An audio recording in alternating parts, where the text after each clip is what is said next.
you ever had this experience? Someone asks you a simple question in English. What did you do yesterday?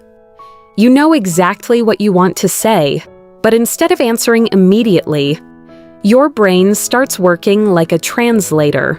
First, you create the sentence in your own language. Then you translate each word into English.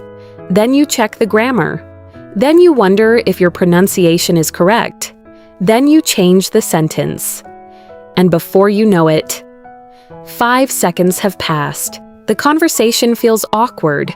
The other person is waiting, and suddenly, you forget everything you wanted to say. If this happens to you, you're not alone. In fact, this is one of the biggest reasons why English learners struggle to become fluent. Today, we're going to understand why translating slows you down, and how you can begin thinking directly in English. Let's begin with a simple question. Do native English speakers translate before they speak? Of course not. When an English speaker sees a dog, they don't think of another language first. Their brain immediately recognizes the idea. Dog. When they see rain, they don't translate. They simply think, it's raining. The word and the idea are connected instantly. That's exactly what we want your brain to learn. Many English learners accidentally build the wrong habit. Instead of connecting English words directly to ideas, they connect English words to their native language. Imagine your brain as a road. Every time you want to speak English, you drive from your idea to your native language, and only then to English. That's a very long journey. Now imagine building a new road. This time, your idea goes directly to English. No unnecessary stop, no translation, no delay. That's what thinking in English really means. It doesn't mean using difficult vocabulary. It doesn't mean speaking like a professor. It simply means connecting ideas directly to English. Here's another interesting question. Why is translating so slow? Because your brain is doing 2 jobs instead of 1. Imagine someone asks, "What are you doing this weekend?" Instead of answering, your brain first creates the answer in your language. Then it starts searching for English words. Then it checks grammar, then pronunciation, then confidence. That's a lot of work. Now imagine someone who thinks directly in English. The same question comes. Their brain immediately says, "I'm visiting my cousin," or "I'm staying home," or "I'm going to watch a movie." Simple, fast, natural. The difference isn't intelligence, it's habit. Thinking in English is a habit, and habits can be built. Many learners believe they need thousands of vocabulary words before they can think in English. Actually, the opposite is true. You should begin with the English you already know. Let's imagine you wake up in the morning before touching your phone. Look around your room instead of thinking in your own language. Simply notice a few things in English. My room is quiet. The window is open. My phone is on the table. I feel sleepy. The weather looks nice. These are simple thoughts, but they're powerful because your brain is learning to connect English with real life.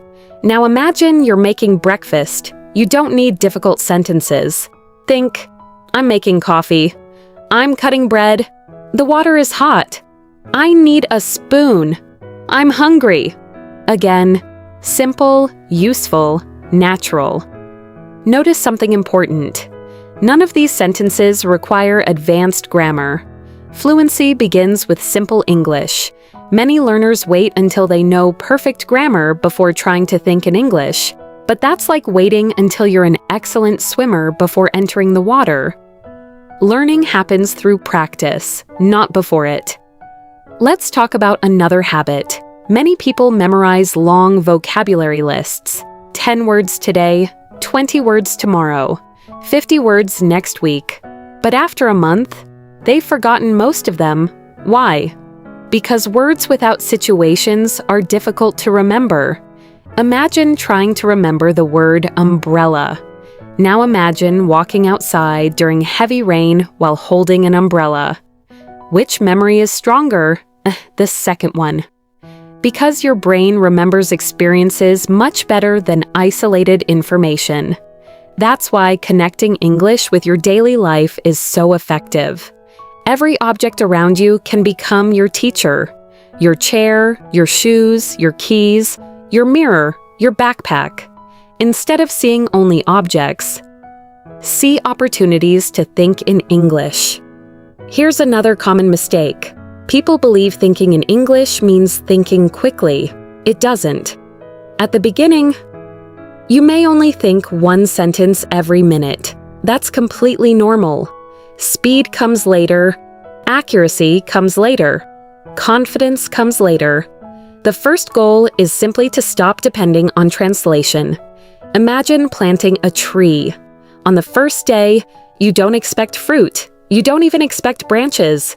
You simply water it, day after day, week after week. Eventually, the tree grows. Thinking in English works exactly the same way. Your first thoughts may feel slow. That's okay. Every small sentence is another drop of practice. Let's look at another example. Imagine you're walking through a park. Instead of listening to your thoughts in your native language, try describing what you see. The sky is blue. Those children are playing. The trees are beautiful.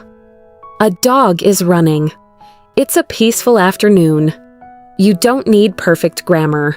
Your goal is to keep your brain inside English. The longer you stay there, the more natural English becomes. Here's something many learners don't realize. You don't always need the perfect word. Suppose you forget the word refrigerator. Should you stop speaking? No, describe it. The place where I keep my food cold. Communication isn't about knowing every word. It's about expressing ideas. Native speakers do this too. Sometimes they forget words. They explain them another way. Conversation continues. Nothing bad happens. So don't be afraid of missing vocabulary. Use what you know. Another powerful habit is asking yourself simple questions throughout the day. What am I doing? What do I need? What am I going to do next? Then answer those questions in simple English. Again, not because someone is listening, but because your brain is practicing. Eventually, answering real people becomes much easier. Here's something encouraging. There will come a day when you'll suddenly notice something surprising. You'll read a sentence and realize you didn't translate it. You'll hear someone speaking and understand immediately. You'll answer a question without preparing the sentence first. Those moments may seem small, but they are huge signs of progress. Your brain is building new connections. That's exactly what fluency looks like. Not one magical moment, but thousands of small improvements. So stop asking yourself, how can I translate faster? Instead ask, how can I think more often in English? That single change in mindset can transform the way you learn. Remember, you don't have to think in English for an entire day. Start with 1 minute, then 5, then 10. Then while walking, then while eating, then while getting ready for bed. Little by little, English becomes less like a subject and more like a language you actually use. And that's when real fluency begins. From today, whenever you catch yourself translating every sentence, smile, take a breath, simplify your thought, and ask yourself, how would I say this using the English I already know?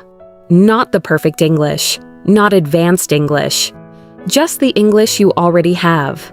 Because fluency isn't built by knowing more and more words. It's built by using the words you already know again and again, until English becomes a natural part of the way you think.